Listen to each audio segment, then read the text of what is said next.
अस्सलाम वालेकुम दोस्तों, अॼु असां बचल ॻोठ मलीर में मौजूदु आहियूं नदी किनारे।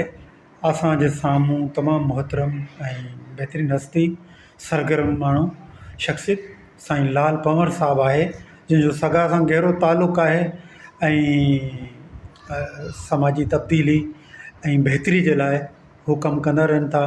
ऐं ख़ुशूसी आउं मलीर शाख जे बारे में साईं खां पुछंदुसि त इनखे वधीक कीअं सरगर्म करे सघिजे थो, जीअं वधि खां वधि माण्हू उन में अचनि ऐं सरगर्म में हिसो वठनि ऐं समाजी तब्दीली थी अचे।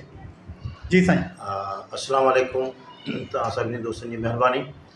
बुनियादी तौर ते त सिगा मलीर शाख इंतिहाई पुराणी मलीर जी शाख आहे। 1990 में हिन शाख जो बुनियादु पियो।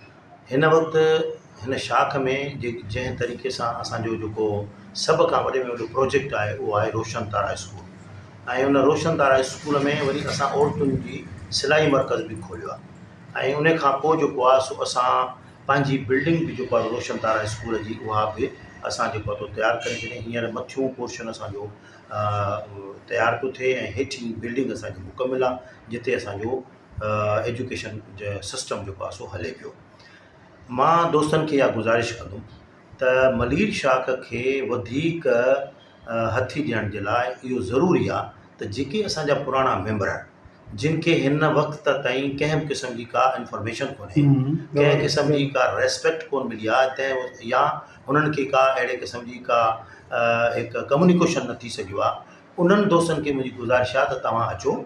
बचल ॻोठ में रोशन तारा स्कूल तमामु ज़बरदस्त तरीक़े सां हले पियो। हिन पूरी सिंधी आबादी में वॾे वॾो Sindhi medium school Roshan Tara school Sindh graduate association Malir शाख जो आहे। ऐं उनखे अची तव्हां ॾिसो बख़ूबी। ऐं उन खां पोइ हिन शाख खे सरगर्म करण लाइ, वधीक एक्टिव करण लाइ ज़रूरी आहे त तव्हांजी शिरकत ज़रूरी आहे। ठीकु आहे साईं, वरी महिरबानी, शुक्रिया।